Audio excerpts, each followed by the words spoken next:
नमो हरिसंताणं नमो सिद्धाणं नमो आयर्याणं नमो वज्रायाणं नमो लोरे सवसाहुणं ऐसो पंच नमो कारो सवपावपणासनो मंगलाणं च सौवचे परमं भवै मंगलम् अज्ञानतिमिरान्धानां ज्ञानाञ्जनशलाकया नेत्रयुन्मीलितं येन तस्मै श्रीगुरुवे नमः। मखादिव्याकुक्षिरत्नम् शब्दजितवरयात्मजम् श्रीराजचन्द्रगपं वन्दे तत्त्वलोचनदायकम् प्रभुतत्त्वलोचनदायकम्। આજે કૃપાળુદેવના વચનામૃતનો સ્વાધ્યાય. આજે આપણે કૃપાળુદેવનો પત્રાંક 422 લઈશું. 26મા વર્ષમાં આ પત્રાંક પહેલા ક્રમે મૂકેલો છે. મુંબઈ કારતક સુદ સંવંત 1949 થી લખી નથી. કોની પર લખાયો છે એ પણ સ્પષ્ટ નથી. બનતા સુધી સૌભાગભાઈ પ્રત્યે કદાચ લખાયો હશે. 422ના પત્રમાં કૃપાળુદેવ લખે છે કે ધર્મ સંબંધી પત્ર આદિ વ્યવહાર પણ ઘણો થોડો રહે છે, જેથી તમારા કેટલાક પત્રોની પહોંચ માત્ર લખવાનું બન્યું છે. જીન આગમમાં આ કાળને દુષમ એવી સંજ્ઞા કહી છે. તે પ્રત્યક્ષ દેખાય છે, કેમ કે દુષમ શબ્દનો અર્થ દુઃખે કરીને પ્રાપ્ત થવા યોગ્ય એવો થાય છે. દુષમ જેમાં દુઃખ છે. આ કાળ વ્યતીત કરીએ એ દુઃખપૂર્વક જ વ્યતીત થાય, અને એમાં કઈ ઉપલબ્ધિ કરવી હોય તો પણ એ દુઃખમાં રહીને એ ઉપલબ્ધિ પ્રાપ્ત કરવાની હોય. અનુકૂળતાઓ ઓછી હોય, પ્રતિકૂળતાઓ વધારે હોય. ધર્મ માટેની પણ અનુકૂળતાઓ બહુ ઓછી હોય અને પ્રતિકૂળતાઓ ઘણી વધારે હોય. એટલે એ રીતે આ કાળ દુષમ છે. કૃપાળુદેવ કહે છે કે તે પ્રત્યક્ષ દેખાય છે, કેમ કે દુષમ શબ્દનો અર્થ દુઃખે કરીને પ્રાપ્ત થવા યોગ્ય એવો થાય છે. તે દુઃખે કરીને પ્રાપ્ત થવા યોગ્ય તો એવો એક પરમાર્થ માર્ગ મુખ્યપણે કહી શકાય. એટલે કે પ્રાપ્ત કરવા યોગ્ય આ દુષમ કાળને વિશે જો કાંઈ હોય તો પરમાર્થ છે. જીવનો પરમાર્થ એને વિશે એને આ દુષમ કાળમાં પ્રાપ્તિનો પુરુષાર્થ ઉપાડવો જોઈએ. દુઃખ તો રહેશે જ, દુષમ છે, કાળા દુષમ છે એટલે, પણ જો કંઈ પ્રાપ્ત કરવા યોગ્ય હોય તો પરમાર્થ. અને તેવી સ્થિતિ પ્રત્યક્ષ જોવામાં આવે છે કે દુષમ કાળને વિશે દુઃખે કરી અને જીવો આ પરમાર્થની પ્રાપ્તિ માટે પ્રયત્ન કરી રહ્યા છે, પણ એમાં પ્રયત્નમાં ખરેખર દુઃખ નથી એ વાત સમજાવવી છે. એટલે કૃપાળુદેવે એમ લખ્યું કે તે દુઃખે કરીને પ્રાપ્ત થવા યોગ્ય તો એવો એક પરમાર્થમાં મુખ્યપણે કહી શકાય, અને તેવી સ્થિતિ પ્રત્યક્ષ જોવામાં આવે છે. જો કે પરમાર્થ માર્ગનું દુર્લભપણું તો સર્વકાળને વિશે છે. ભગવાન અહીંયા વિરાજતા હતા ત્યારે પણ એવું ન હતું કે બધાને સરળતાથી પરમાર્થની પ્રાપ્તિ થઈ જતી હતી. કેમ કે જે વસ્તુની પ્રાપ્તિ પુરુષાર્થપૂર્વક હોય એ વસ્તુની પ્રાપ્તિ માટે પુરુષાર્થ દરેક કાળને વિશે એક સરખો જ હોય, એક પ્રકારનો જ હોય. કાળ બદલાય એટલે પુરુષાર્થનું સ્વરૂપ બદલાતું નથી. સમજવા જેવી વાત તો એ છે, ઘણાના મનમાં એમ થાય કે આપણે ભગવાનના સમયમાં હોત તો આપણે આમ કરી નાખ્યું હોત, તેમ કરી નાખ્યું હોત. ભાઈ, ભગવાનના સમયમાં આપણે હતા. ભગવાનના સમયમાં આપણે હતા. અનંત કાળ વીતી ગયો અને એમાં કેટલી વાર ભગવાનના સમયમાં આપણે હતા. જ્યારે તીર્થંકર ભગવાન બિરાજતા હોય એવા સમયમાં આપણે હતા. અરે, મહાવિદ્ય ક્ષેત્રને વિશે પણ હતા. અને એવા સમયમાં પણ હતા કે જ્યારે મહાવિદ્ય ક્ષેત્રને વિશે પણ ઘણા તીર્થંકર ભગવાન બિરાજમાન, ઘણા કેવડી ભગવાન બિરાજમાન હોય એ વખતે પણ હતા. અજીતનાથ ભગવાનના વખતમાં પણ આપણે હતા. એટલે બધી રીતે વિચાર કરીએ તો એ વાત સ્પષ્ટ થઈ જાય છે કે કાળને કારણે કંઈ આપણે ચૂકી ગયા છીએ એમ નથી. પુરુષાર્થ બરાબર નથી કર્યો માટે આપણે પરમાર્થની પ્રાપ્તિ નથી કરી શક્યા. વર્તમાનમાં બરાબર દુષ્મ કાળ છે એ વાત સાચી છે, પણ હજી પંચમ કાળ છે તો એવા નિમિત્તો હજી પ્રાપ્ત થાય છે. જેને પરમાર્થ સાધવો છે એને એવા હજી નિમિત્તો પ્રાપ્ત થાય છે અને અહીંયા પણ એની શરૂઆત થઈ જાય છે. 7મા ગુણસ્થાન સુધી જીવ આ પંચમ કાળને વિશે, ભરત ક્ષેત્રને વિશે પુરુષાર્થ કરી શકે છે. અને એક વખત શરૂ થયો પછી તો એ આગળ પોતાનો પુરુષાર્થ કરશે જ. અહીંથી આયુષ પૂરું થઈ ગયા પછીથી એની યોગ્યતા હશે તો આગળનો પુરુષાર્થ એ જ્યાં ભગવાન બિરાજમાન હશે એ ક્ષેત્રમાં જન્મ લઈને કરશે જ. એટલે મૂળ વાત તો એ છે કે પુરુષાર્થ ઉપડવો જોઈએ. ભગવાન નથી, અનુકૂળતા ઓછી, નિમિત્તો ઓછા છે, એવો આ અહીંયા કાળ છે. એટલે ભરત ક્ષેત્રને વિશે એવો કાળ છે. બસ એટલી જ વાત છે. પણ એ તો નિમિત્ત કારણ છે. એ તો નિમિત્ત કારણ છે. સાચું કારણ તો એનો પુરુષાર્થ છે. સાચો પુરુષાર્થ ઉપડવો જોઈએ. એટલે કૃપાળુ કહે છે કે એ પરમાર્થ માર્ગનું દુર્લભપણું તો સર્વકાળને વિશે છે. ભગવાનના સમયમાં પણ જન્મ થયો હોત અને સાક્ષાત ભગવાનની વાણી સાંભળવા મળતી હોત ને તો પણ શું થાત? વાણી સાંભળ્યાથી પુરુષાર્થ થોડો થઈ જાય છે. પુરુષાર્થ તો એને જાતે પોતે કરવો પડે ને. એટલે એ વખતે પણ પરમાર્થ માર્ગનું દુર્લભપણું તો હતું જ. પણ આવા કાળને વિશે તો વિશેષ કરીને કાળ પણ દુર્લભપણાના કારણરૂપ છે. એટલે કે અહીંયા વધારે વાત એ છે કે ભગવાન રહ્યા નહીં એને એવો કાળ છે કે જે વખતે એવા પરમાર્થ માર્ગે ચાલનારા જીવોની સંખ્યા ઘણી ઓછી હોય અને પૂર્ણ દશાને કોઈ પ્રાપ્ત કરી શકે નહીં. એટલે નિમિત્ત એવા મળવા અઘરું હોય. પણ પુરુષાર્થ જે કરે છે એને નિમિત્ત મળે જ છે. કોઈ નિમિત્ત વિના અટક્યો છે એવું નથી. ઉપાદાન કારણ જેનું જાગૃત થયું છે એને એવા નિમિત્તો પ્રાપ્ત થઈ જ જાય છે. હું તો એના પુરુષાર્થની વાત છે. આગળ કહે છે કે અત્ર કહેવાનો હેતુ એવો છે કે ઘણું કરી આ ક્ષેત્રે વર્તમાન કાળમાં પૂર્વે જેને પરમાર્થ માર્ગ આરાધ્યો છે એ દેહ ધારણ ન કરે અને તે સત્ય છે. કેમ કે જો તેવા જીવોનો સમૂહ દેહધારીપણે આ ક્ષેત્રે વર્તતો હોત તો તેમને તથા તેમના સમાગમમાં આવનારા એવા ઘણા જીવોને પરમાર્થ માર્ગની પ્રાપ્તિ સુખે કરીને થઈ શકતી હોત. અને તેથી આ કાળને દુષ્મ કહેવાનું કારણ રહેત નહીં.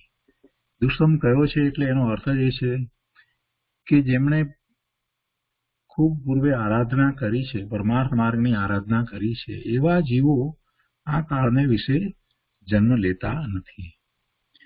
આમ પણ આપણે જાણીએ છીએ કે પૂર્વે જેણે એવી આરાધના કરી હોય એ દેવલોકમાં હોય.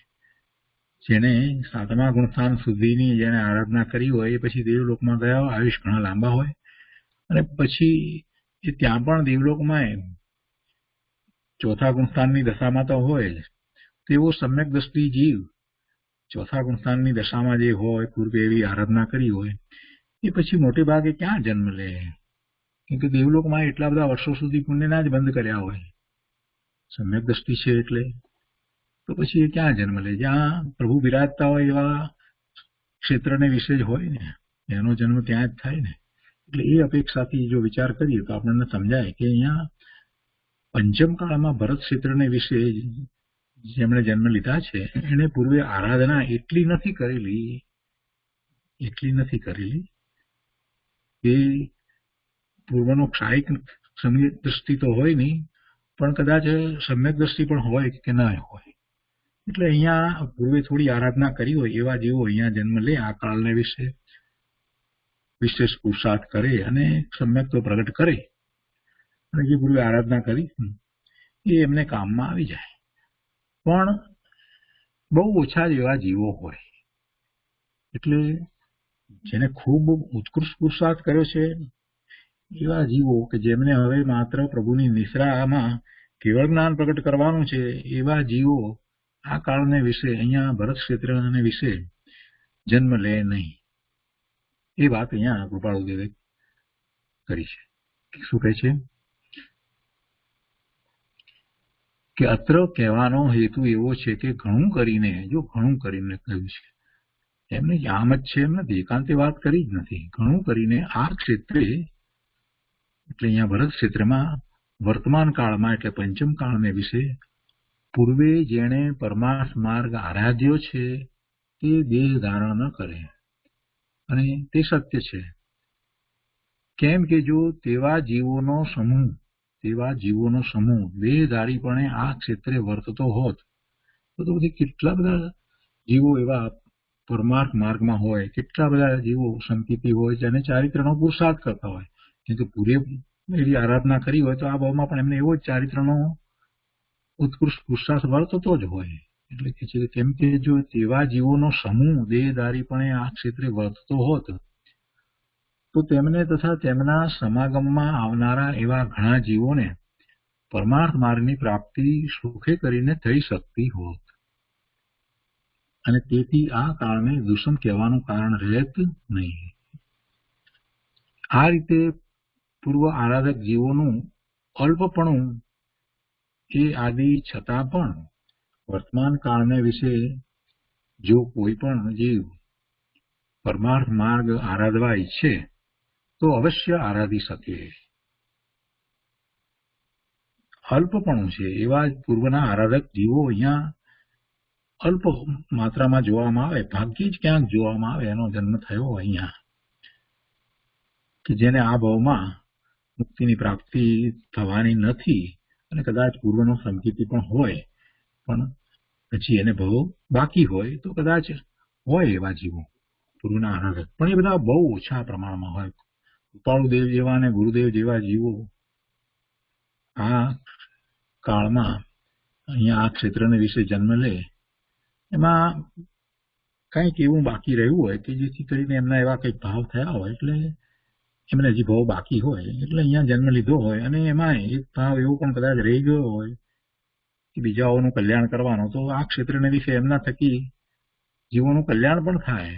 કૃપાળુદેવ અને ગુરુદેવનો વિચાર કરીએ છીએ તો એ વાતનો ખ્યાલ આવે છે કે ગુરુદેવે આ કાળને વિશે અહીંયા જન્મ લીધો એ જીવે જે ભાવિ તીર્થંકર, તો એ બધા જીવોને માટે કેટલું હિતનું કારણ થયું, કેટલા બધા જીવોને ધર્મ પામવા માટેનું કારણ થયું. કૃપાળુદેવનો પણ જન્મ થયો આ કાળને વિશે તો કેટલા બધા જીવોને એમના દ્વારા કલ્યાણની પ્રાપ્તિ થઈ. એટલે હોય ન હોય એવી વાત નથી, હોઈ શકે પણ બહુ ઓછા અલ્પ છે કે એ રીતે પૂર્વ આરાધક જીવોનું અલ્પપણું એ આદિ છતાં એવું છે, છતાં પણ વર્તમાન કાળને વિશે જો કોઈ પણ જીવ પરમાર્થ માર્ગ આરાધવા ઈચ્છે તો અવશ્ય આરાધી શકે. કેમ કે દુઃખે કરીને પણ આ કાળને વિશે પરમાર્થ માર્ગ પ્રાપ્ત થાય એમ પૂર્વ જ્ઞાનીઓનું કથન છે. એટલે કે પરમાર્થ માર્ગ તો અહીંયા આ કાળને વિશે પ્રાપ્ત થાય, પણ એ દુર્લભપણું જે ભગવાનના વખતમાં હતું એવું દુર્લભપણું પુરુષાર્થ અપેક્ષાએ હોય, અને ઉપરાંત દુઃખે કરીને એટલે અનુકૂળતાઓ ઓછી હોય, પ્રતિકૂળતાઓ વધારે હોય, અને ખાસ કરીને પ્રતિકૂળતાઓ એ સંબંધીની હોય, એવા સાચા માર્ગદર્શક સાચા ગુરુ બહુ ઓછા મળે, બહુ ઓછા મળે. અને બીજી રીતે કહીએ તો એ વિપરીત માર્ગમાં ચાલ્યો જાય એવા સંયોગો, એવા પ્રતિકૂળ સંયોગો, એવી મિથ્યા માન્યતા કરવા વાળા જીવો નો સહેલાઈથી એને સંયોગ પ્રાપ્ત થઈ જાય. એટલે એવું બહુ જ બને. એટલે એ અપેક્ષાથી કહે છે કે પરમાર્થ આરાધવા ઈચ્છે તો અવશ્ય આરાધી શકે, કેમ કે દુઃખે કરીને પણ આ કાળને વિશે પરમાર્થ માર્ગ પ્રાપ્ત થાય એમ પૂર્વ જ્ઞાનીઓનું કથન છે. એટલે આ રીતે દુઃખની વાત છે, બીજી કોઈ દુઃખની વાત નથી. જો માર્ગની અંદર તો કોઈ દુઃખ નથી. માર્ગ, મોક્ષનો માર્ગ એ દુઃખનું કારણ હોય નહીં. મોક્ષ માર્ગમાં જે પ્રવર્તે એ તો આનંદ અને સુખમાં જ હોય. એટલે આમાં ઘણાની ભૂલ એ થઈ જાય કે અત્યારે એવો મોક્ષ માર્ગ આરાધીએ એ બહુ દુઃખપૂર્વક હોય. એમ નથી, કહેવાનો આશય એવો નથી. પરમાર્થ માર્ગની અંદર કાંઈ દુઃખ હોતું જ નથી. વાત એ સમજવાની છે. ઊંધો અર્થ કરવા વાળા લગભગ 90% લોકો હશે કે જે એમ જ માને કે જો કૃપાળુદેવે કહ્યું છે કે દુઃખે કરીને પણ, દુઃખે કરીને એટલે દુઃખ તો રહેશે તમને, આ કારણે વિશે તમને દુઃખ રહે, ઘણી જાતના દુઃખ હોય. એટલે કે જીવનમાં તમને જે કાંઈ પ્રાપ્ત થયું હોય એમાં ઘણી બધી મુશ્કેલીઓ વગેરે હોય, એ બધું હોય. સામાન્ય જીવન જે છે એ એટલું સરળતાપૂર્વક ન હોય અને એટલે અનુકૂળ સંયોગો પણ ઓછા હોય, એ હોય. પણ છતાંય જ્યારે એ મોક્ષ માર્ગમાં પ્રવર્તવાનો પોતાનો પુરુષાર્થ કરે છે તો એ મોક્ષ માર્ગની અંદર કોઈ દુઃખ નથી હોતું. એ તો આનંદનો જ માર્ગ છે, તો સુખ શાંતિનો જ માર્ગ છે. આ વાત સમજવાની છે કે પરમાર્થ માર્ગમાં ક્યારેય કોઈ દુઃખ હોતું જ નથી. એ મનમાંથી વાત કાઢી નાખવા જેવી છે કે બહુ કષ્ટપૂર્વક આ માર્ગ, ના, કષ્ટ હોય એવી માન્યતા જ કરવી નહીં. એ જ મોટામાં મોટું કષ્ટ છે ભાઈ. કષ્ટ છે માર્ગની અંદર એવી માન્યતા કરે છે ને એ જ તારું મોટામાં મોટું કષ્ટ છે. એ માન્યતા છોડી દે. આનંદનો માર્ગ છે, સુખનો માર્ગ છે, શાંતિનો માર્ગ છે. બધા જ મહાપુરુષોએ એમ કહ્યું છે કે સ્વરૂપમાં જતા આનંદ, સુખ, શાંતિની જ પ્રાપ્તિ થાય. આનંદ, સુખ, શાંતિની જ પ્રાપ્તિ થાય. એટલે માર્ગમાં દુઃખ નથી. એટલે આના ઉપરથી તો ખરેખર તો એને એમ સમજવાની જરૂર છે કે આ કાળમાં બાહ્યમાં સંયોગો પ્રમાણે અને એવા પુણ્ય પણ ન હોય, એટલે પ્રતિકૂળતાઓના ઢગલા હોય, અનુકૂળતાઓ બહુ ઓછી હોય. એટલે બહારમાં પરનું લક્ષ કરતા તો ક્યાંય કોઈ રીતે સુખ દેખાતું જ ન હોય. એવા કાળને વિશે ખરેખર જો ક્યાંય સુખ ઉપજે એવું હોય, ક્યાંય શાંતિ ઉપજે એવું હોય તો એક પરમાર્થ માર્ગમાં, મોક્ષ માર્ગમાં જ છે. બીજી રીતે વિચાર કરીએ તો આપણને અત્યારે બહારમાં તો ક્યાંય સુખના સંયોગો છે જ નહીં. એવા કાળે જો સુખ અને શાંતિની પ્રાપ્તિ ક્યાંય હોય તો મોક્ષ માર્ગમાં છે. જે મોક્ષ માર્ગમાં છે, જે એનો પુરુષાર્થ કરી રહ્યા છે, એને શાંતિ છે, એને અશાંતિ નથી, એને દુઃખ નથી. એ કસાયોથી બળી નથી રહ્યા. બહુ સમજવા જેવી વાત છે. આ કાળને વિશે, આવા દુષ્મ કાળને વિશે એકમાત્ર શરણું જો કાંઈ પણ હોય તો એ ધર્મનું શરણું છે, એ મોક્ષ માર્ગનું શરણ છે. દુર્લભતા તો જ્ઞાની પુરુષની રહેશે જ. અલ્પ જ્ઞાનીઓ હોય એટલે એ એમનો સંયોગ પ્રાપ્ત થવો, એમની નિશ્રા પ્રાપ્ત થવી, એ તો બધું મુશ્કેલ હશે જ. પણ છતાંય ધર્મ તો મળશે જ. જે સાચો પુરુષાર્થ કરે, જેને અંદરમાંથી એવી ભાવના થઈ છે, એને ધર્મના નિમિત્તો તો પ્રાપ્ત થયા વિના રહે જ નહીં. અને અંતરમાં એ ભાવ લાવીને કે જો ક્યાંય પણ સુખ હોય તો એકમાત્ર ધર્મના શરણે જ સુખની પ્રાપ્તિ થાય, બીજી કોઈ રીતે સુખની પ્રાપ્તિ છે જ નહીં. એટલે મુખ્યતા એ ધર્મની જ કરી દે. સાચા ધર્મને હું કેમ પામું, સાચા જ્ઞાની પુરુષના વચનામૃતને હું સાચી રીતે કેવી રીતે સમજું, એ જેણે સમજાવ્યા છે એ બોધને હું કેવી રીતે પ્રાપ્ત કરું. એ રીતે આખો પરમાર્થ માર્ગ છે. અને એમ જો આગળ વધે છે તો એને પ્રતિકૂળતાઓની વચ્ચે પણ સુખ અને શાંતિનો અનુભવ જરૂર થશે.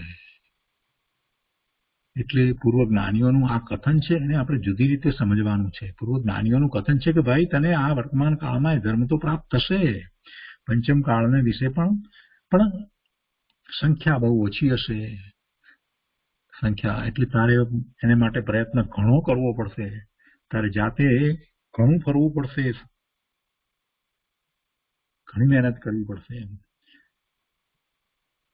આગળ કહે છે કે સર્વ જીવને વર્તમાન કાળમાં માર્ગ દુઃખે કરીને જ પ્રાપ્ત થાય એવો એકાંત અભિપ્રાય વિચારવા યોગ્ય નથી. જો બહુ સરસ રીતે પાછી વાત તેમણે કરી દીધી. સર્વ જીવને વર્તમાન કાળમાં માર્ગ દુઃખે કરીને જ પ્રાપ્ત થાય એવો એકાંત અભિપ્રાય વિચારવા જેવો નથી, એમ કહેવાનો અમારો આશય નથી. કૃપાળુદેવ એમ કે છે કે દુઃખે કરીને જ પ્રાપ્ત થાય એવો કહેવાનો અમારો આશય નથી. સ્વરૂપના આશ્રય પોતાને પરમાર્થ માર્ગની પ્રાપ્તિ થાય છે તો થાય છે.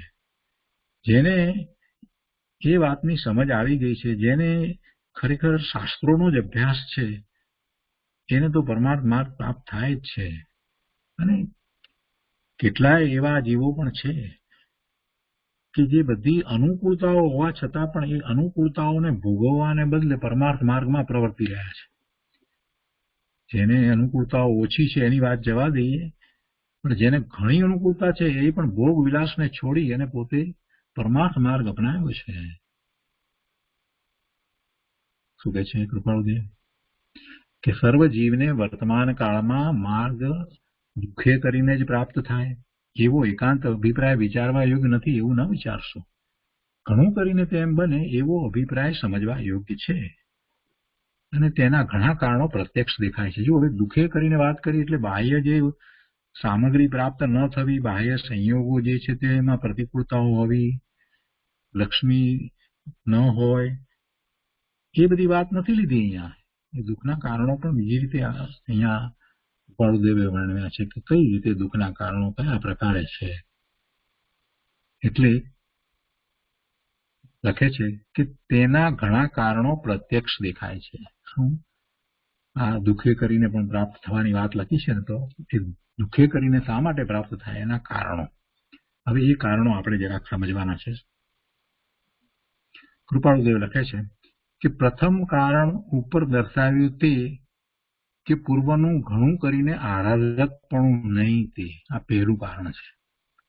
પોતે આરાધના કરીને આવ્યો નથી તો પછી ભાઈ તું પૂર્વ તૈયારી કરીને ના આવ્યો હોય અને પછી તું એમ કે અમને શાસ્ત્રમાં સમજણ નથી પડતી, કોનો દોષ છે?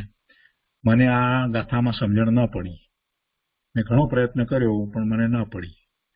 ભાઈ પહેલાથી તારે વાંચવું જોઈએ ને, તારી સમજ શક્તિ જરા ઓછી હોય તો 2 વાર વાંચી લે. પહેલેથી વાંચ ને, શાંત ચિત્તે વાંચ ને, સવારના પોરમાં ધ્યાન કરી અને શાંત ચિત્તે વાંચ ને, અને પછી સાંજના સ્વાધ્યાયમાં બેસ તો તને ખ્યાલ આવશે કે ગાથાની અંદર શું કહેવા માંગે છે, આચાર્ય ભગવાને શું કહ્યું છે અને ગુરુદેવે કઈ રીતે સમજાવ્યું છે. અથવા તો સવારના સમય સારના સ્વાધ્યાયમાં આવે ત્યારે પણ પહેલાથી વાંચીને આવ ને. પ્રભુ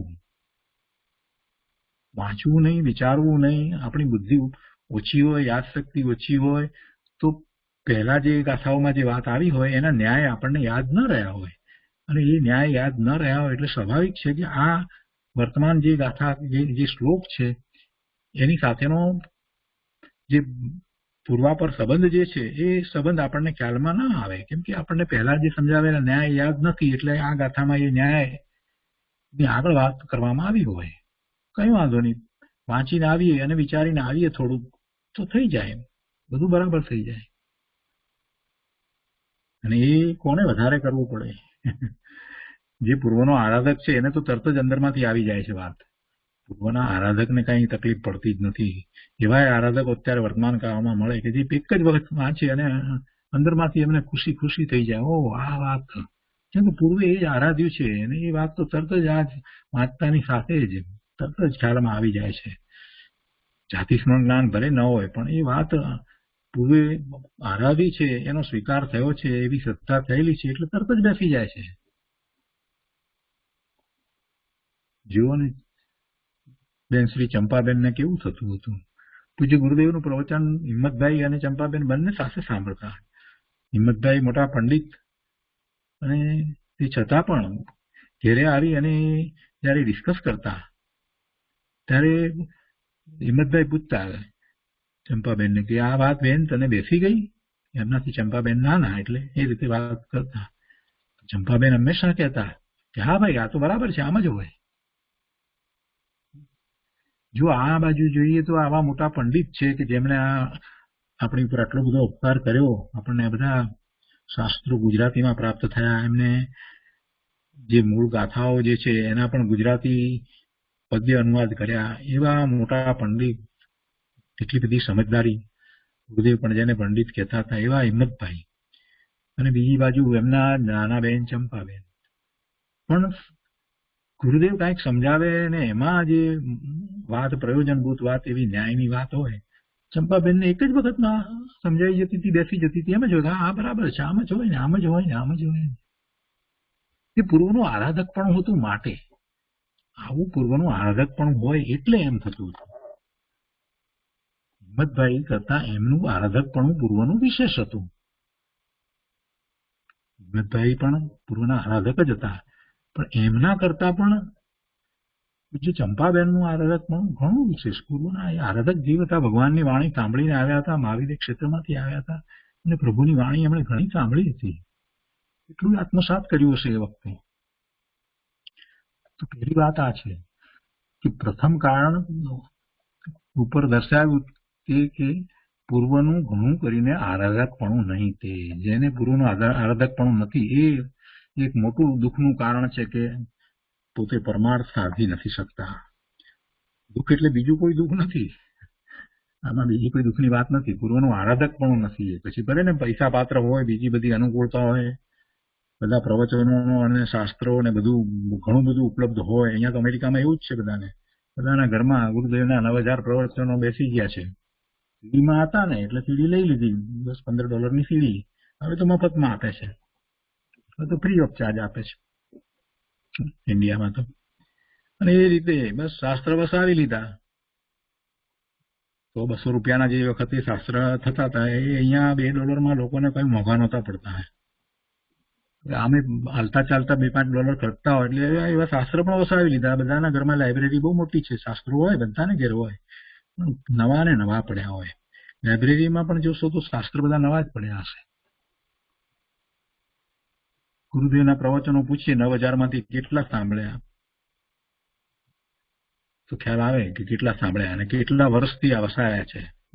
બે પ્રશ્ન પૂછીએ તો ખબર પડે કે શું છે, ક્યાં જઈ રહ્યા છે.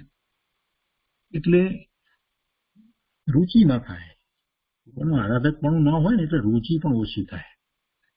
બધું મળે અને મળ્યાનો આનંદ અને એમાં જ અભિમાન, એમાં માન કસાય પૂછે અમારે ત્યાં છે, અમારે ત્યાં છે, મારી પાસે છે, બસ એમાં સંતોષાઈ જાય. માન કસાય પૂછે પાછા એમાંથી 2-4 પાના વાંચ્યા હોય, માન કસાય પૂછે અમે તો આનો અભ્યાસ કર્યો.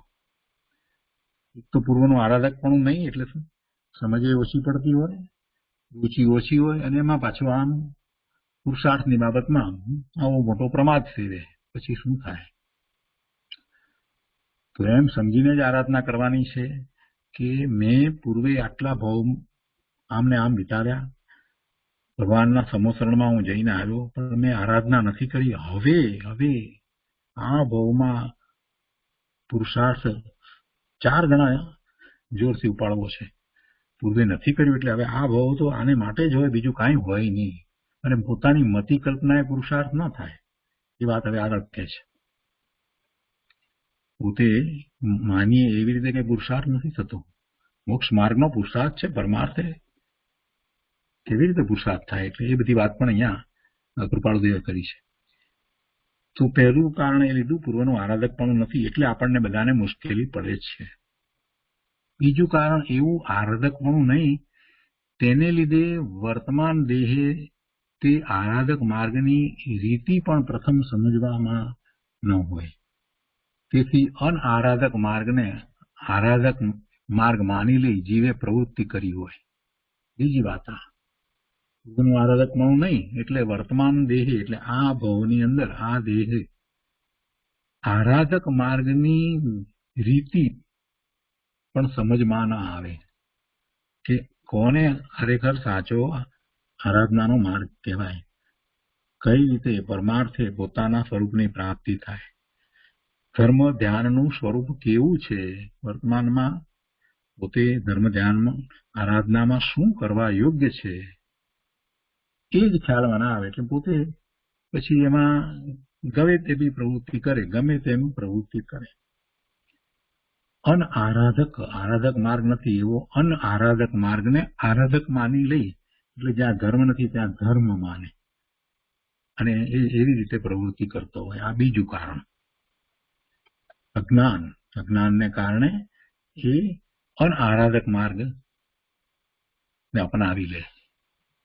ત્રીજું કારણ, ઘણું કરીને ક્યાંક સત્સમાગમ અથવા સદગુરુનો યોગ બને અને તે પણ ક્વચિત બને.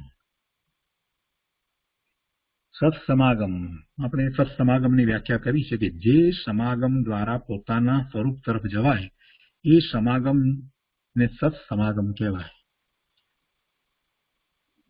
4-5 માણસ ભેગા થઈ અને ધર્મની ચોપડી વાંચી એટલે સત્સમાગમ થઈ જાય એમ બનતું નથી.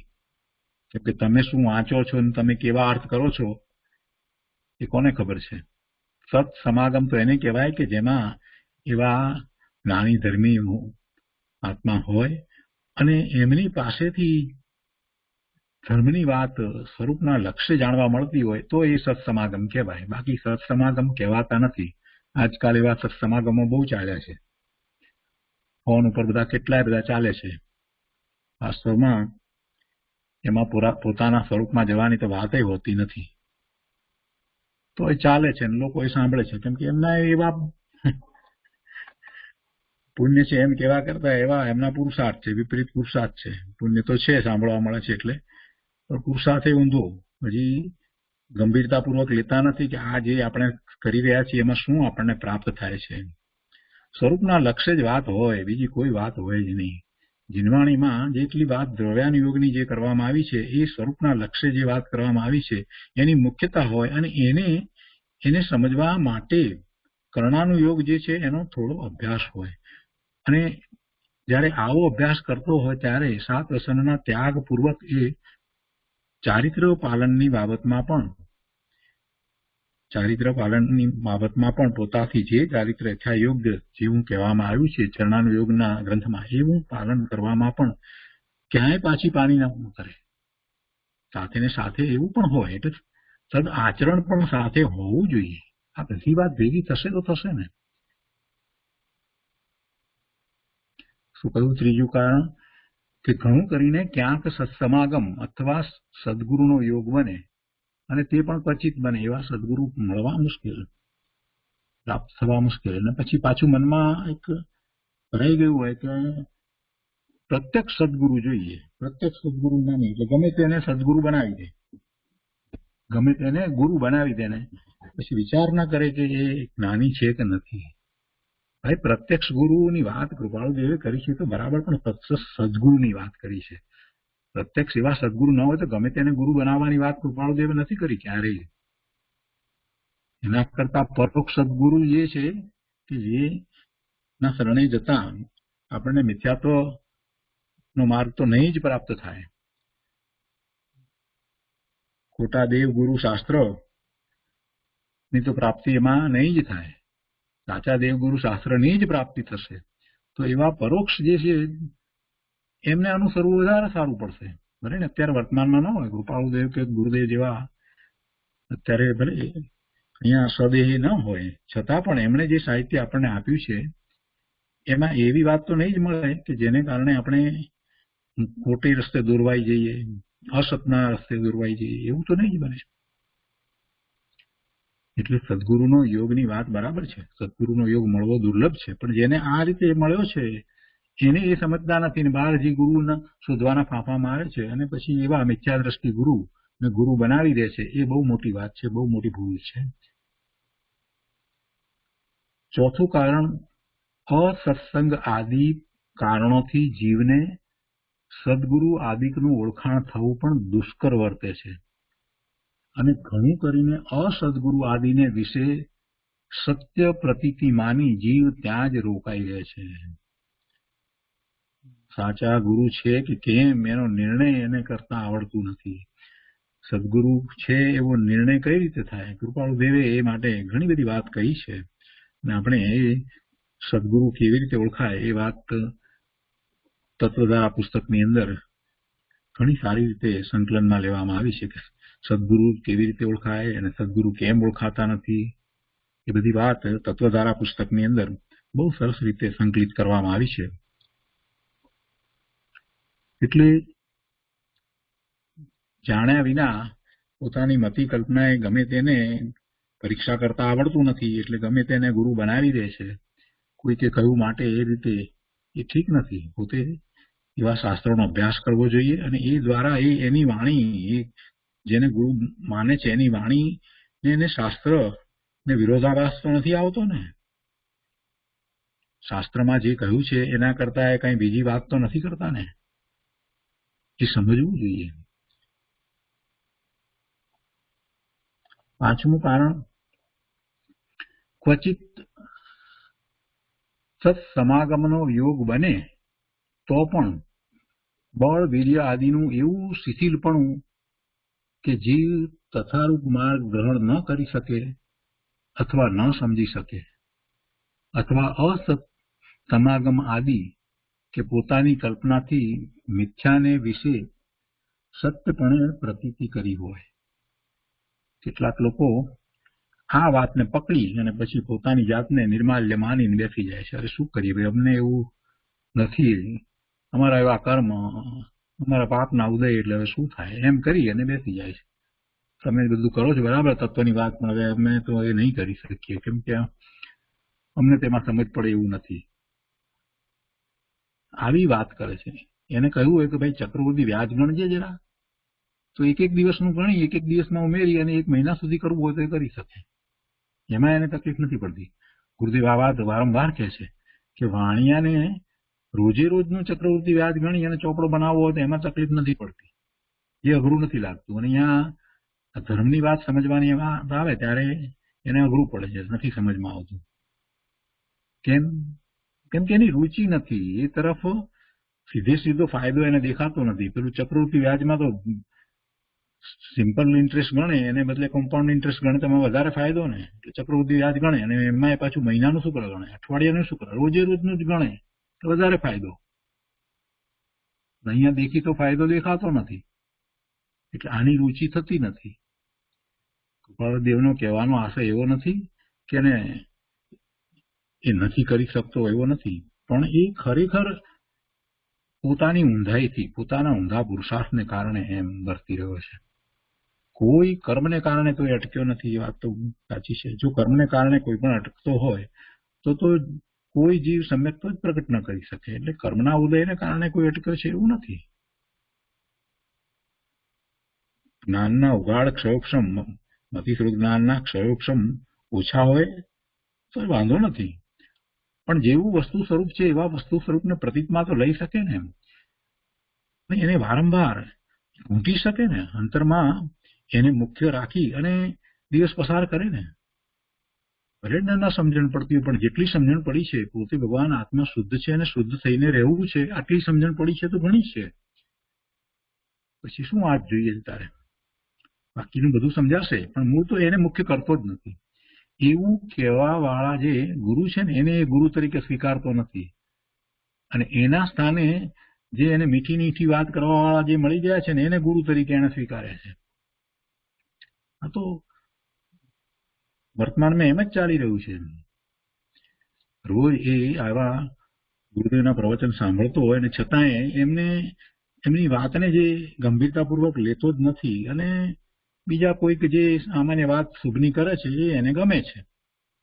એટલે કે પાછો બહાર આપણો વટ પડે ને જરા, એટલા માટે એમ કે અમે ગુરુદેવના પ્રવચન સાંભળીએ, પણ ધૂળ સાંભળે છે, ગુરુદેવની એક વાત તો માનતો નથી. ફેર ત્યાં પડી જાય છે. એટલે પછી આવું વાક્ય આવ્યું હોય ને ત્યારે પછી બસ લઈ લે કે જો કૃપાળુદેવ એમ કહ્યું છે કે અંદરથી વીર્ય એવું ના હોય એટલે શું થાય, શિથિલપણું હોય. એટલે અમારે એવું વીર્યનું શિથિલપણું છે એટલે તત્વની વાત નથી સમજાતી, તો એમાં અમે શું કરીએ, આવી બધી વાત. પણ મૂળ એને સમજવું નથી એટલે નથી સમજાતું. કે છે કૃપાળુદેવ કે પાંચમું કારણ ક્વચિત ક્યારેક સત્સમાગમનો યોગ બને સમાગમનો યોગ બન્યો હોય ને આવો, તો પણ બળ વીર્ય આદિનું એવું શિથિલપણું, હવે બળ વીર્ય આદિનું શિથિલપણું એ કોણ કરે છે? કોઈ કરાવે છે? એના બળને કોઈ રોકે છે? એના પુરુષાર્થને કોઈ રોકે છે? એનું વીર્ય બીજી જગ્યાએ ઉલસતું હોય, બરાબર, ટેક્સ કેમ બચાવવો એ બાબતમાં એનું વીર્ય ઉલશે, ગણતરી બધી કરે, રાતના 2 વાગ્યા સુધી જાગીને કરી શકતો હોય, તો એ વીર્ય, એ બળ એ પોતાના સ્વરૂપની પ્રાપ્તિ માટે કેમ નથી લગાડતો? એમાં કેમ શિથિલપણું રાખે છે? કોઈ શિથિલપણું બહારથી આવે છે? શિથિલપણું તો પોતે કરે તો શિથિલપણું છે, ન કરે તો નથી. બળ વીર્ય આદિનું એવું શિથિલપણું કે જીવ તથારૂપ માર્ગ ગ્રહણ ન કરી શકે, પણ એ શિથિલપણું તો પોતે જ કરી રહ્યો છે, પછી માર્ગ ક્યાંથી પકડાશે? બીજી જગ્યાએ વીર્ય ઉલસે છે અને અહીંયા ધર્મમાં વીર્ય ઉલસતું નથી. એટલે પછી આ કૃપાળુદેવ જે વાત કરી એના એવા ઊંધા અર્થ કરે કે શું કરીએ, હવે અમારું તો એટલું જ છે, એમ બધું તને આવડે છે, શું નથી આવડતું? તત્વની વાત અમને તો રમેશભાઈ ન સમજણમાં આવે, આટલા વર્ષ થઈ ગયા આમ તો. પણ હમણાં પૂછ્યું હોય કે ચૂરમાના લાડવા કેમ બનાવવા, તો એ બેન હમણાં કહેશે 80 વર્ષની ઉંમર થઈ હશે તો ફટાક દઈને જોજો આમાં આટલું જ નખાય ઘી ને આમાં આટલું આમ નખાય ને, એક પણ વસ્તુ ભૂલ્યા નહીં હોય, એક્ઝેક્ટ વાત કરશે. કેમ? આટલા વર્ષો પછી પણ કેટલી બધી વસ્તુઓની રેસીપી અત્યારે એટલી એક્ઝેક્ટ એમને યાદ છે. કેમ યાદ છે? કેટલા બધા ના જન્મદિવસ વગેરે યાદ છે, કેટલી બધી તિથિઓ યાદ છે એમને. અહીંયા વાત કરીએ તો કે એમને આ ઉંમરે 80 વર્ષની ઉંમરે આ તત્વની વાત તો અમને નથી સમજાતી. શું કરવા ના સમજાય? સમજવી નથી એટલે નથી સમજાતી. એ તરફ વીર્ય ઉલસતું નથી, એ શિથિલપણું છે, પોતાનું શિથિલપણું છે, પુરુષાર્થમાં ખામી નબળાઈ પોતાની છે.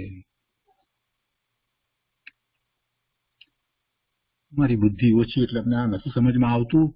અરે ભાઈ, તમને આટલી બધી રેસીપી સમજમાં આવે, તમે બીજાને રેસીપી શીખવાડો, તમે આટલી બધી કરી શકતા હો, અને તમે બેન આની વાત આવે ત્યારે તમે કેમ આમ કરો છો? નથી શું સમજમાં આવતું?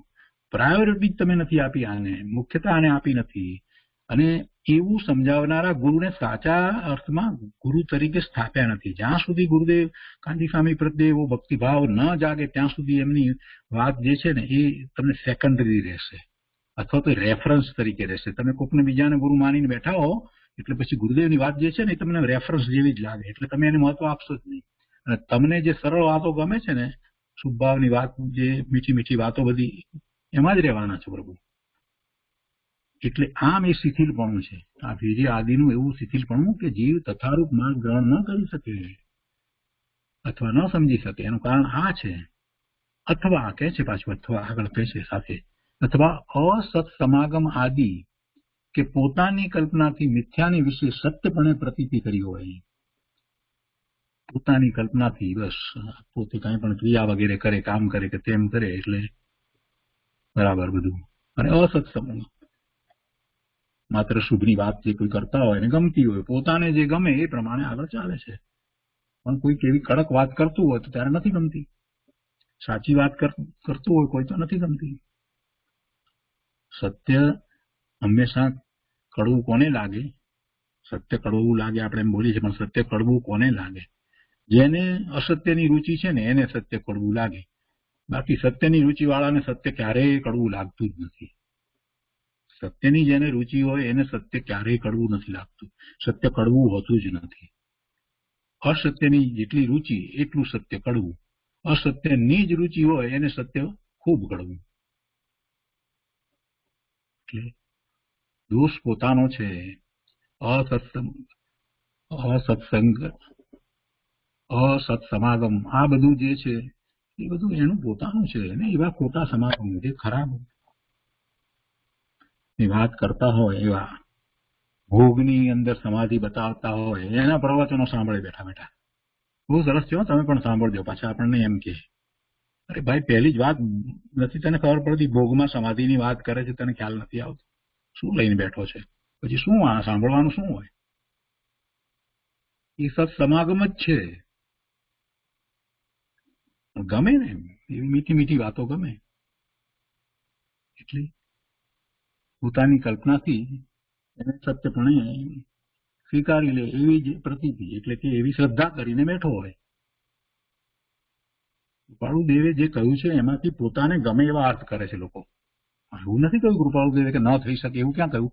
અહીંયા આમ કહ્યું પાંચમા કારણમાં કે આ ક્વચિત સત્સમાગમનો યોગ બને તો પણ, એટલે યોગ તો બન્યો તો પણ વીર્ય આદિનું એવું શિથિલપણું કે જીવ તથારૂપ માર્ગ ગ્રહણ ન કરી શકે અથવા ન સમજી શકે. અમે એમ કહ્યું કે એ શિથિલપણું જે છે એ કોઈ બીજો કરાવે છે. શિથિલપણું તો પોતાનું છે એમ કે છે, તમને એટલી રુચિ નથી એમ કહેવાનો આશય છે. એમ નથી કહ્યું કે બીજા કોઈ ઓટોમેટિક બધું થતું હશે. શિથિલપણું અને વીર્ય આદિનું ઉલસવું, વીર્ય ઉલસે અથવા ન ઉલસે એ તો પોતાનો પુરુષાર્થ છે. જ્યાં ગમે છે ત્યાં વીર્ય ઉલસે છે, નથી ગમતું નથી કરવું એટલે નથી ઉલસતું. કૃપાળુદેવ એવું નથી કહ્યું કે ભાઈ એને કેમ શિથિલપણું છે, એમ નથી કહ્યું કે કર્મને કારણે એને શિથિલપણું છે એટલે હવે એ ન કરી શકે, એવું કઈ નથી એક્સક્યુઝ આપ્યું. લોકો પોતાની મતિ કલ્પના એવો અર્થ કરે. કૃપાળુદેવ ક્યાં એવું કહ્યું છે? અને આગળ કહે છે ઘણું કરીને વર્તમાનમાં કાં તો શુષ્ક ક્રિયા પ્રધાનપણામાં જીવે મોક્ષ માર્ગ કલ્પ્યો છે. હવે વર્તમાનની વાત લીધી છે. વર્તમાનમાં શું ચાલી રહ્યું છે? શુષ્ક ક્રિયાનું પ્રધાનપણું, ધર્મના નામે જે ક્રિયાઓ જે છે એ ક્રિયાઓને એ મોક્ષ માર્ગ માની રહે છે. શુષ્ક ક્રિયામાં પ્રધાનપણ એ મુખ્ય ક્રિયા, ધર્મ એટલે ક્રિયા, બીજી કોઈ વાત હોય નહીં. અથવા બાહ્ય ક્રિયા અને શુદ્ધ વ્યવહાર ક્રિયાને ઉતાપવામાં મોક્ષ માર્ગ કલ્પ્યો છે. અથવા તો બીજા કેટલાક એ રીતે પણ હોય કે શુદ્ધ વ્યવહાર ક્રિયા જે હોય એને માનતા જ ન હોય એવા પણ હોય. બંને લીધા છે. શુષ્ક ક્રિયા જે છે એમાં પ્રધાનપણું, એટલે કે બાહ્યમાં જે કઈ ક્રિયાઓ ધર્મના નામે જે કરવામાં આવતી હોય બસ એને જ ધર્મ માનવો, એને જ ધર્મ માનવો. આ વિધાન વગેરે કરવામાં આવે, એવી પૂજા વગેરે કરવામાં આવે અને વરઘોડા કાઢવામાં આવે, આ બધું જે ચાલતું હોય એમાં એમ માને કે આ ધર્મ થયો. પેલી ઉછામણી બોલતા હોય, સ્વપ્ન ઉતારતા હોય, આ બધું જે છે તે સિતાંબરમાં જે રીતે ચાલતું હોય એમ કોઈ દિવસ એક શાસ્ત્રની એક લીટી વાંચી ન હોય અને જે દિવસે એ મહાવીર જયંતિનો પ્રોગ્રામ ઉજવવામાં આવતો હોય છે પર્યુષણમાં, તો એ દિવસે લક્ષ્મીનું સપનું લેવા માટે એ ભાઈ આવી જાય છે દર વખતે. આ તો મારો તો કેટલા વર્ષોનો અનુભવ છે દર વખતે. બાકી તો ક્યારેય દેખાતા ન હોય. એમના મનમાં એમ બેસી ગયું કે લક્ષ્મીનું સપનું લઈએ ને આપણે, ભલે ગમે તેટલા હોય, ઉછામણીમાં બોલે ગમે તેટલા પૈસા બોલે, એ લઈએ એટલે આપણો વેપાર ધંધો બરાબર ચાલે. આવી ક્રિયાઓમાં આ તો પછી એમ કે આટલી આવી મોટી આટલા ફૂલની આંગી કરીએ તો બરાબર, જેમાં પોતે પૈસા આપવાના, બીજું કરવાનું કઈ નથી અને પાપ થાય. એવી અનેક પ્રકારે ક્રિયાઓ, વિધાન, આપણે વિધાન કરાવી દઈએ. દિગંબરમાં આપણે વાતમાં એ વિધાનો કરાવડાવી દેવાના. આનું વિધાન કરાવ્યું, નાનું વિધાન કરાવ્યું, વિધાન કરાવીને બેસી ગયા. હવન પણ કરે ને પાછું એમાં અનુબોધ ના. ભાઈ આ શું બધું? પેલો પાછો એ કરાવનારો હોય એ પણ એમ કે ના હોય તો કે હવન હોય એટલે હા પાછા બસ એમાં ને એમાં માને કે અમે આ કર્યું ને બસ એમાં બાહ્ય ક્રિયામાં રાચી રહ્યા. એ શુષ્ક ક્રિયામાં મુખ્યતા કરી અને એને મોક્ષ માર્ગ માન્યો હોય. અને બહુ તો સવારે જઈ અને પૂજામાં પેલા નક્કી પૂજા હોય એ 15 મિનિટની અંદર બધું ગળગડાવી આવી જાય. કેટલી ઝડપથી બોલી જતા હોય એનો મિનિંગ તો ક્યાં એ વખતે ખબર પડે. આવી શુષ્ક ક્રિયા, એ શુષ્ક ક્રિયામાં જીવે મોક્ષ માર્ગ કલ્પ્યો છે. અથવા બીજા એવા છે કે માત્ર વાત કરે પણ કોઈ પણ જાતની ક્રિયાને અપનાવતા નથી. ધર્મની સાચી ક્રિયા જે છે, જે ચરણાનુયોગના ગ્રંથની અંદર જે રીતે કહેવામાં આવી છે એવી ક્રિયાઓનો નિષેધ કરવા અને ઉથાપે શુદ્ધ વ્યવહારિક ક્રિયાને ઉથાપવામાં મોક્ષ માર્ગ કલ્પ્યો છે. અથવા સ્વમતી કલ્પનાએ અધ્યાત્મ ગ્રંથો વાંચી કથન માત્ર અધ્યાત્મ પામી મોક્ષ માર્ગ કલ્પ્યો છે. પોતે જાતે અધ્યાત્મના ગ્રંથો વાંચે અને પછી એમ માને કે બસ અમે તો આ વાંચી લીધું ને હવે એમાં તો આમ જ છે, એમાં ક્યાં એવી વાત આવે છે બધું જે કરવાનું છે તો આત્મામાં જ કરવાનું છે ને, એમાં શું છે લીલોતરી ખાઓ કે ના ખાઓ એમાં કોઈ ફેર પડતો નથી, બધું કરવાનું આત્મામાં છે, આવી વાત કરે. આવા એક ભાઈ મળી ગયા તમારે ઘણા વર્ષો પહેલા એલેમાં. આમ સમયસર વાંચતા હતા. અમે તો કેવું બધું માનતા જ નથી. અરે શું વાત કરો છો ભાઈ? અધ્યાત્મના ગ્રંથો પોતે જાતે મતિ કલ્પનાએ વાંચવાના હોય કે ગુરુદેવની નિશ્રામાં ગુરુદેવે જે કહ્યું છે એ પ્રમાણે સમજવાના હોય? કાંઈ વાતમાં માલ મળે નહીં. ગુરુદેવે પણ એક વખત પ્રવચનમાં કહ્યું હતું કે એક માણસ એવા મળી ગયા, એમને આવ્યા ત્યાં અને બોલ્યા કે આ સમયસર તમે વાંચી નાખ્યું, 15 દિવસમાં વાંચી નાખ્યું. હવે એને 15 દિવસમાં સમયસર વાંચી નાખ્યું, શું વાંચ્યું હશે, શું સમજ્યો હશે? બીજા કેટલાય નીકળી પડ્યા છે એવા કે ગુરુદેવે આટલું 19 વખત સમયસર વાંચ્યું, એક વખત વાંચતા એમને લગભગ 1.5-2 વર્ષ થાય. એટલી બધી સરસ રીતે છણાવટ કરીને એટલા બધા ન્યાય સમજાવે અને તમે સાંભળતા સાંભળતા પોતાના સ્વરૂપમાં ચાલ્યા જાઓ, એવી અદભુત વાત એમાંથી આવે. રોજ સમ્યક દર્શનની વાત આવે. આવી વાત આવે, આ બધું કહીએ તે છતાં એમાં જરાય રુચિ ન લે. અને પછી કોઈ કે એમને કહ્યું કે ફલાણાભાઈ જે છે એ અહીંયા સમયસર શરૂ કરવાના છે, એટલે સમયસરના પુસ્તક લઈને બેસી ગયા. હા ચાલો હવે આપણે સમયસર. અરે પણ આ આટલું બધું પડ્યું છે, 9,000 પ્રવચનો પડ્યા છે, એના સ્વાધ્યાયો થઈ રહ્યા છે, આ રીતે એમના આ પ્રવચન રત્નાકર છે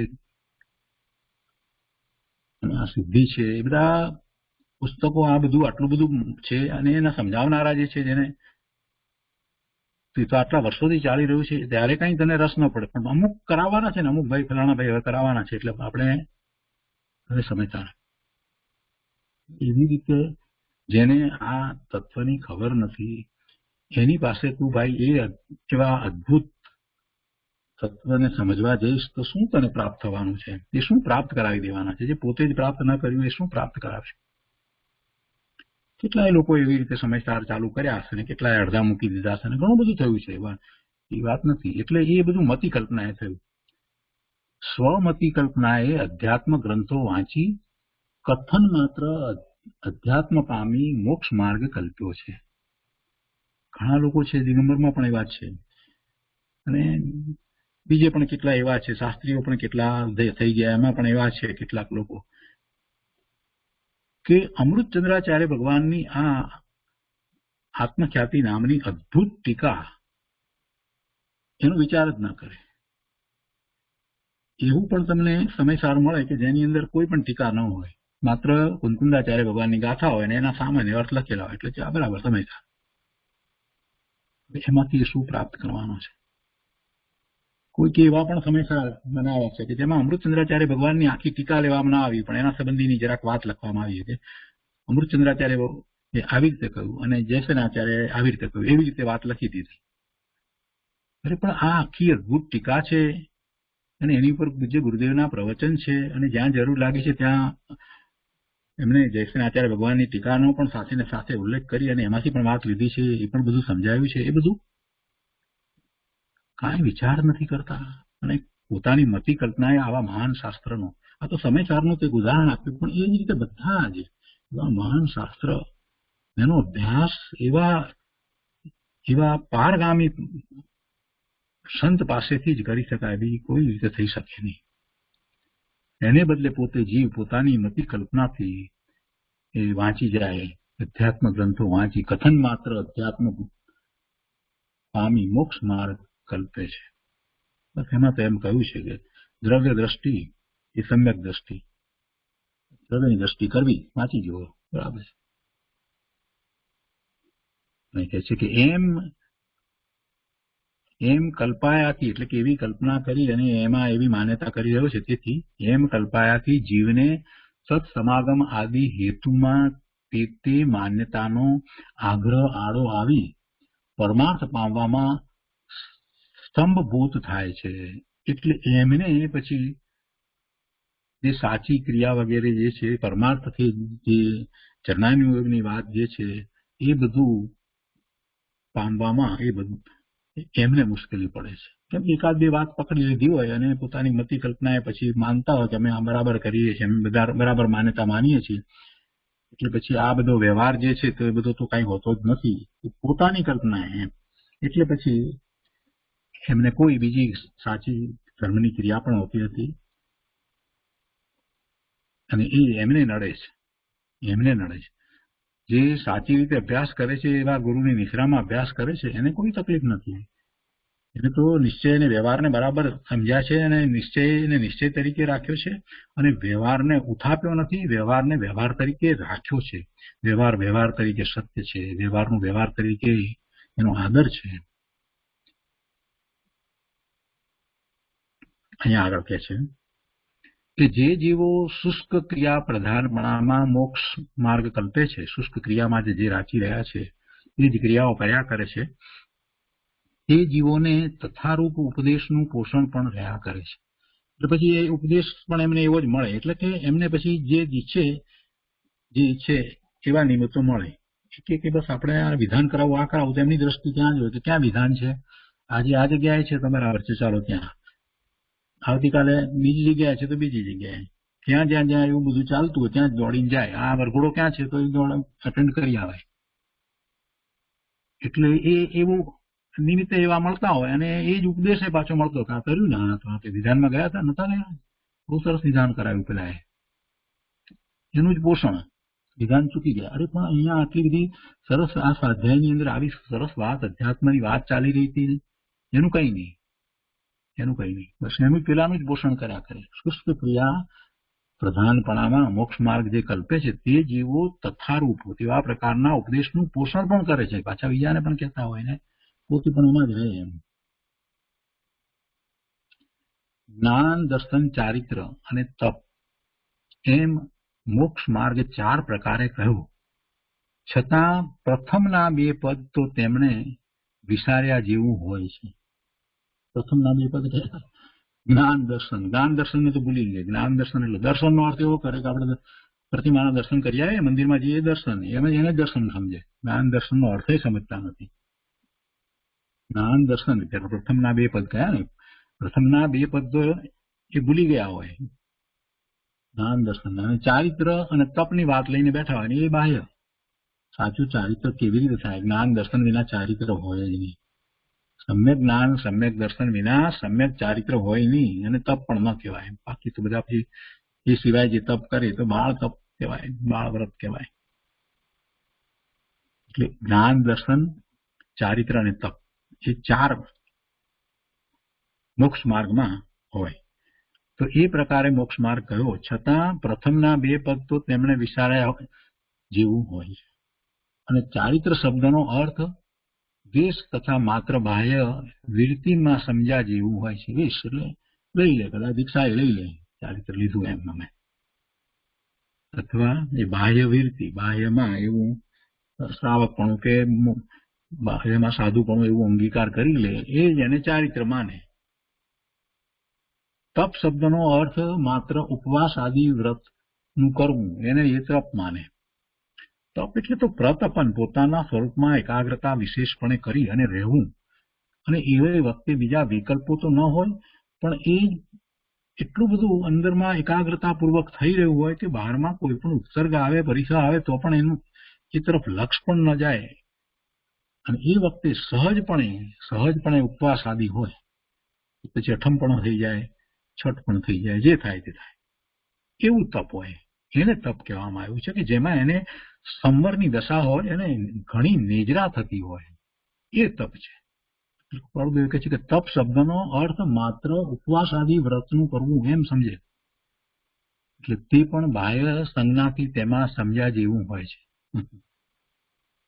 તપ શબ્દને એ રીતે બાહ્ય પ્રમાણે લઈ લીધો હોય, તો ખોરાક ન લેવો અને સવારના પરમાં પચખાણ લીધા ને આજે ઉપવાસ કર્યો. વળી ક્વચિત જ્ઞાન દર્શન પદ કહેવા પડે તો ત્યાં લૌકિક કથન જેવા ભાવોના કથનને જ્ઞાન અને તેની પ્રતીતિ અથવા તે કહેનારની પ્રતીતિને વિશેષ દર્શન શબ્દનો અર્થ સમજવા જેવું રહે છે. બહુ સરસ વાત કરી છે. અને જ્યાં પછી જ્ઞાન દર્શન તપ, ચારિત્ર અને તપની વાત કરી હોય ને, તો પછી એમ કે ના, અમને પણ જ્ઞાન દર્શન એની ખબર છે. એમ તો એનો અર્થ પાછો કેવો કરતા હોય, બાહ્ય તપમાં રહ્યા હોય એ તો બધું કહ્યું, પણ પાછું જે જ્ઞાન દર્શન તો કે અમને ખબર છે.